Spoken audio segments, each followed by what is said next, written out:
أعوذ بالله من الشيطان الرجيم. بسم الله الرحمن الرحيم. الحمد لله الذي أنزل على عبده الكتاب ولم يجعل له عوجا قيما لينذر بأسا شديدا من لدنه ويبشر المؤمنين الذين يعملون الصالحات أن لهم أجرا حسنا ماكثين فيه أبدا وينذر الذين قالوا اتخذ الله ولدا ما لهم به من علم ولا لآبائهم كبرت كلمة تخرج من أفواههم إن يقولون إلا كذبا فلعلك باقع نفسك على آثارهم إن لم يؤمنوا بهذا الحديث أسفا إنا جعلنا ما على الأرض زينة لها لنبلوهم أيهم أحسن عملا وإنا لجاعلون ما عليها صعيدا جرزا أم حسبت أن أصحاب الكهف والرقيم كانوا من آياتنا عجبا إذ أوى الفتية إلى الكهف فقالوا ربنا آتنا من لدنك رحمة وهيئ لنا من أمرنا رشدا وضربنا على آذانهم في الكهف سنين عددا ثم بعثناهم لنعلم أي الحزبين أحصى لما لبثوا أمدا نحن نقص عليك نبأهم بالحق إنهم فتية آمنوا بربهم وزدناهم هدى وربطنا على قلوبهم إذ قاموا فقالوا ربنا رب السماوات والأرض لن ندعو من دونه إلها لقد قلنا إذا شططا هؤلاء قوم اتخذوا من دونه آلهة لولا يأتون عليهم بسلطان بين فمن أظلم ممن افترى على الله كذبا وإذ اعتزلتموهم وما يعبدون إلا الله فأووا إلى الكهف ينشر لكم ربكم من رحمته ويهيئ لكم من أمركم مرفقا وترى الشمس إذا طلعت تزاور عن كهفهم ذات اليمين وإذا غربت تقرضهم ذات الشمال وهم في فجوة من ذلك من آيات الله من يهد الله فهو المهتد ومن يضلل فلا تجد له وليا مرشدا وتحسبهم أيقاظا وهم رقود ونقلبهم ذات اليمين وذات الشمال وكلبهم باسط ذراعيه بالوصيد لو اطلعت عليهم لوليت منهم فرارا ولملئت منهم رعبا وكذلك بعثناهم ليتساءلوا بينهم قال قائل منهم كم لبثتم قالوا لبثنا يوما أو بعض يوم قالوا ربكم أعلم بما لبثتم فابعثوا أحدكم بورقكم هذه إلى المدينة فلينظر أيها أزكى طعاما فليأتكم برزق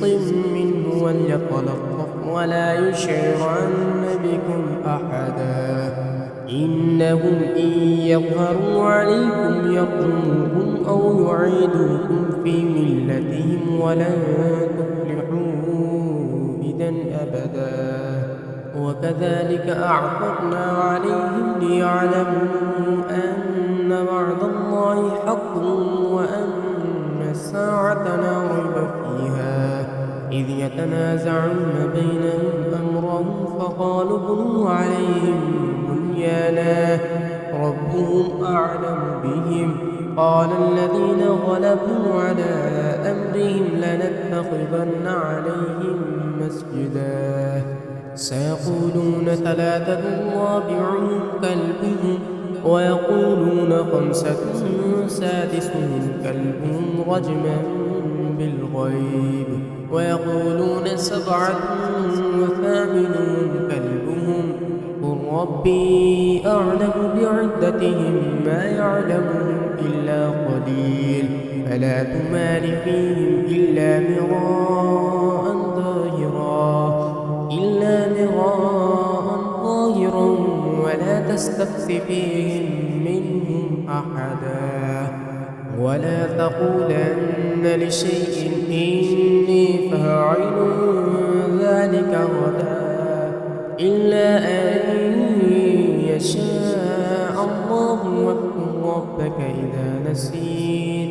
واذكر ربك إذا نسيت وقل عسى أن يهديني ربي لأقرب من هذا رشدا ولبثوا في كهفهم 300 سنين وازدادوا 9 قل الله أعلم بما لبثوا له غيب السماوات والأرض أبصر به وأسمع ما لهم من دونه من ولي ولا يشرك في حكمه أحدا واتل ما أوحي إليك من كتاب ربك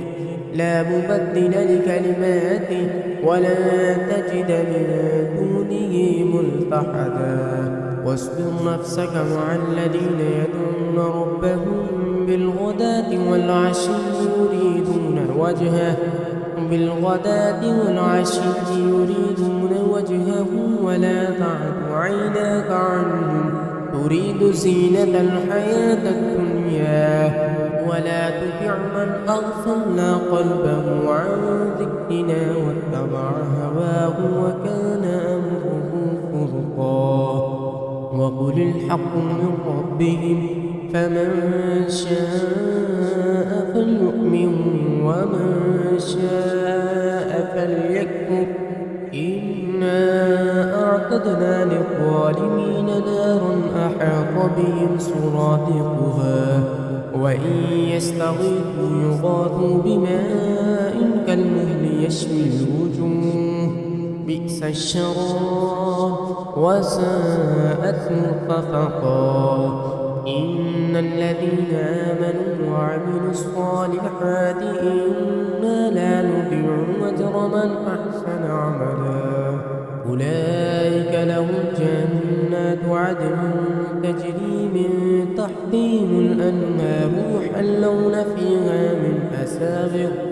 يحلون فيها من أساور من ذهب ويلبسون ثيابا خضرا من سندس واستبرق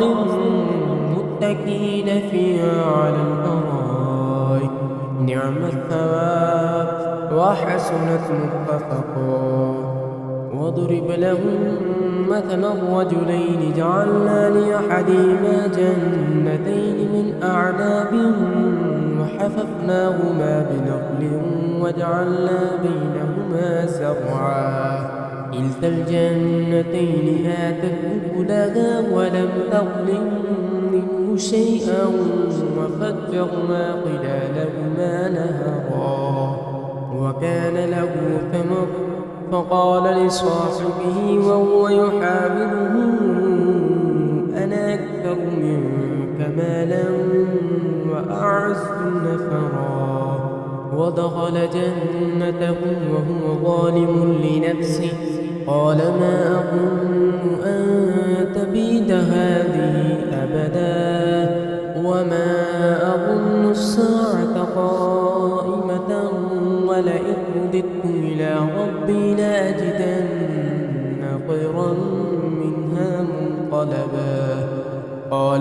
صاحبه وهو يحاوره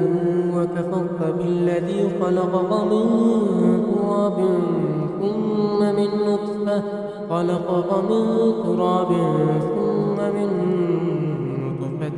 ثم سواك رجلا لكن هو الله ربي ولا أشرك بربي أحدا ولولا إذ دخلت جنتك قلت ما شاء الله لا قوة إلا بالله إن ترني أنا أقل منك مالا وولدا فعسى ربي أن يؤتيني خيرا من جنتك ويرسل عليها حسبانا من السماء فتصبح صعيدا زلقا أو يصبح ماؤها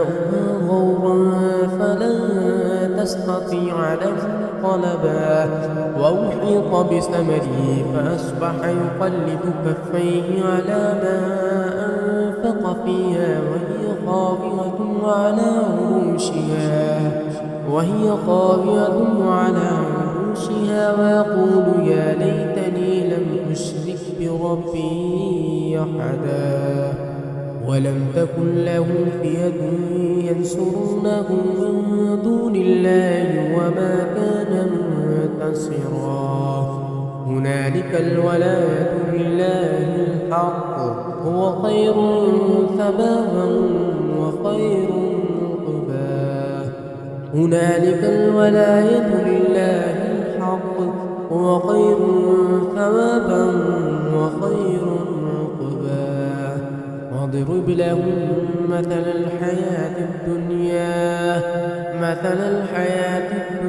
كماء أنزلناه من السماء فاختلط به نبات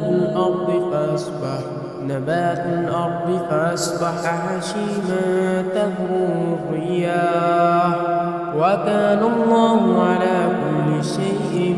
مقتدرا المال والبنون زينة الحياة الدنيا والباقيات الصالحات خير عند ربك ثوابا وخير أملا ويوم نسير الجبال وترى الأرض بارزة وحشرناهم فلم نغادر منهم أحدا وعرضوا على ربك صفا لقد جئتمونا كما خلقناكم أول مرة بل زعمتم أن لن نجعل لكم موعدا ووضع الكتاب فترى المجرمين مشفقين مما فيه ويقولون يا ويلتنا ما لهذا الكتاب لا يغادر صغيرة ولا كبيرة إلا أحصاها ووجدوا ما عملوا حاضرا ولا يظلم ربك أحدا وإذ قلنا للملائكة اسجدوا لآدم فسجدوا إلا إبليس كان من الجن ففسق عن أمر ربه أفتتخذونه وذريته أولياء من دوني وهم لكم عدو بئس للظالمين بدلا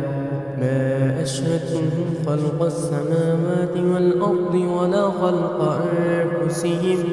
وما كنت متخذ المضلين عبدا ويوم يقول نادوا شركائي الذين زعمتم فدعوهم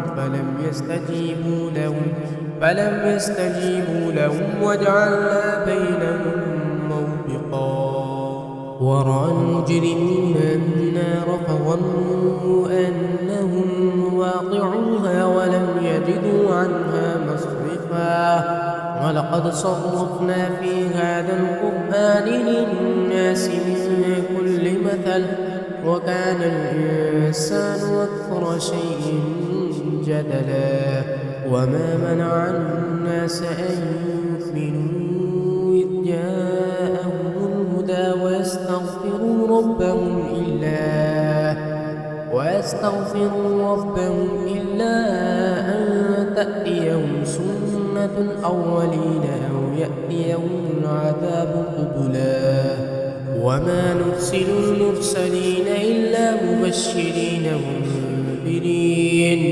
ويجادل الذين كفروا بالباطل ليدحضوا به الحق واتخذوا آياتي وما أنذروا هزوا ومن أظلم ممن ذكر بآيات ربه فأعرض عنها ونسي ما قدمت يداه إنا جعلنا على قلوبهم أكنة أن يفقهوا وفي آذانهم وقرا وإن تدعهم إلى الهدى فلن يهتدوا إذا أبدا وربك الغفور ذو الرحمة لو يؤاخذهم بما كسبوا لعجل لهم العذاب بل لهم موعد لن يجدوا من دونه موئلا وتلك القرى أهلكناهم لما ظلموا وجعلنا لمهلكهم موعدا وإذ قال موسى لفتاه لا أبرح حتى يبلغ مجمع البحرين أو أمضي حقبا فلما بلغا مجمع بينهما نسيا حوتهما فاتخذ سبيله في البحر سربا فلما جاوزا قال لفتاه آتنا غداءنا لقد لقينا من سفرنا هذا نصبا قال رأيت إذ أوينا إلى الصخرة فإني نسيت الحوت وما أنسانيه إلا الشيطان أن أذكره واتخذ سبيله في البحر عجبا قال ذلك ما كنا نبغي فارتدا على آثارهما قصصا فوجدا عبدا من عبادنا آتيناه رحمة من عندنا وعلمناه من لدنا علما قال له موسى هل أتبعك على أن تعلمني مما علمت رشدا قال إنك لن تستطيع معي صبرا وكيف تصبر على ما لم تحط به خبرا قال ستجدني إن شاء الله صابرا ولا أعصي إن شاء الله صابرا ولا أعصي لك أمرا قال فإن اتبعتني فلا تسألني عن شيء حتى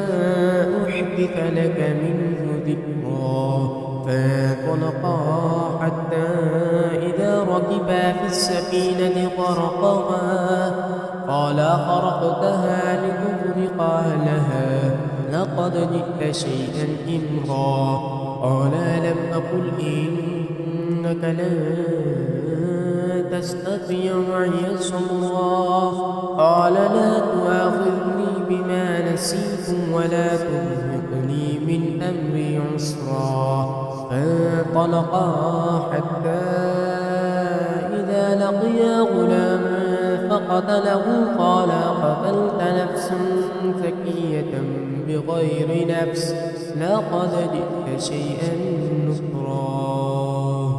قال لم أقل لك إنك لن تستطيع معي صبرا قال إن سألتك عن شيء بعدها فلا تصاحبني قد بلغت من لدني عذرا فانطلقا حتى قرية استطعما أهلها فأبوا أن يضيفوهما فوجدا فيها جدارا يريد أن ينقض فأقامه قال لو شئت لاتخذت عليه أجرا قال هذا فراق بيني وبينك سأنبئك بتأويل ما لم تستطع عليه صبرا أما السفينة فكانت لمساكين يعملون في البحر فأردت أن أعيبها وكان وراءهم ملك يأخذ كل سفينة غصبا أما السفينة فكانت لمساكين يعملون في البحر فأردت أن أعيبها وكان وراءهم ملك يأخذ كل سفينة غصبا وأما الغلام فكان أبواه مؤمنين فخشينا أن يرهقهما طغيانا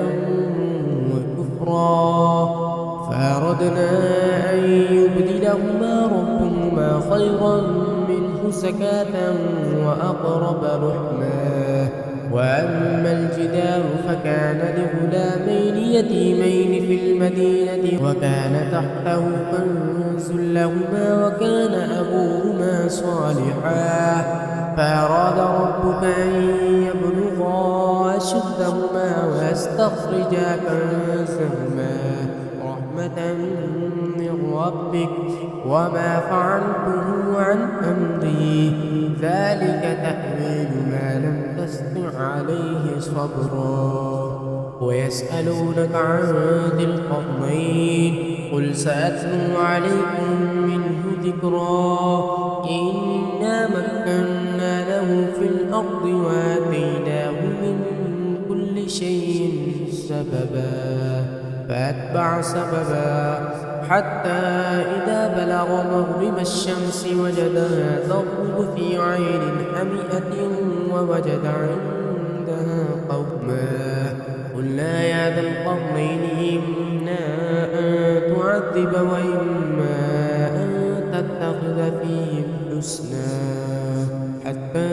إذا بلغ مغرب الشمس وجدها تغرب في عين حمية ووجد عندها قوما قلنا يا ذا القرنين إما أن تعذب وإما أن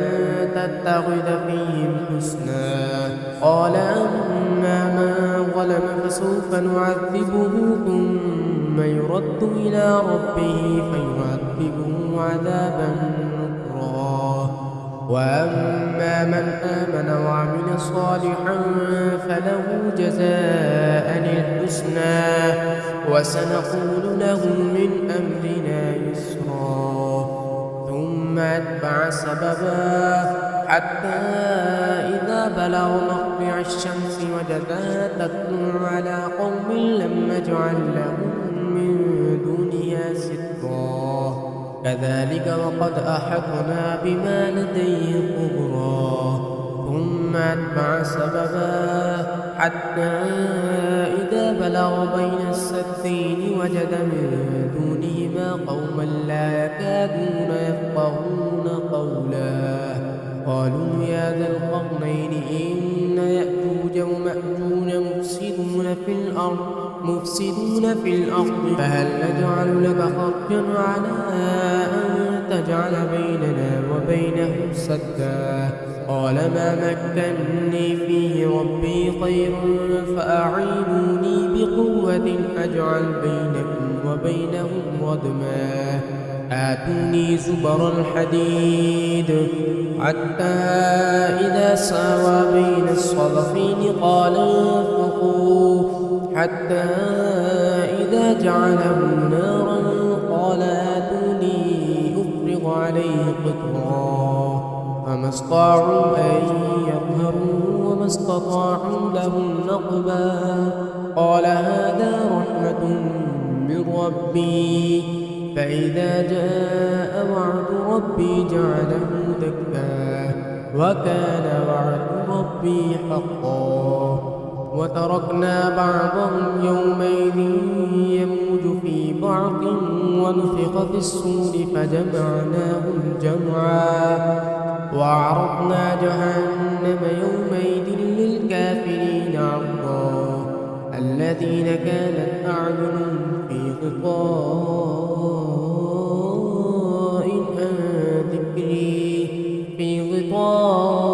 عن ذكري وكانوا لا يستطيعون السمع أفحسب الذين كفروا أن يتخذوا عبادي من دوني أولياء إنا أعتدنا جهنم للكافرين نزلا قل هل ننبئكم بالأخسرين أعمالا الذين ضل سعيهم في الحياة الدنيا وهم يحسبون أنهم يحسنون صنعا أولئك الذين كفروا بآيات ربهم ولقائه فحبطت أعمالهم فلا نقيم لهم يوم القيامة وزنا ذلك جزاؤهم جهنم بما كفروا واتخذوا آياتي ورسلي هزوا إن الذين آمنوا وعملوا الصالحات كانت لهم جنات الفردوس نزلا خالدين فيها لا يبغون عنها حولا قل لو كان البحر مدادا لكلمات ربي لنفد البحر قبل أن تنفد كلمات ربي ولو جئنا بمثله مددا قل إنما أنا بشر مثلكم يوحى إلي أنما إلهكم إله واحد فمن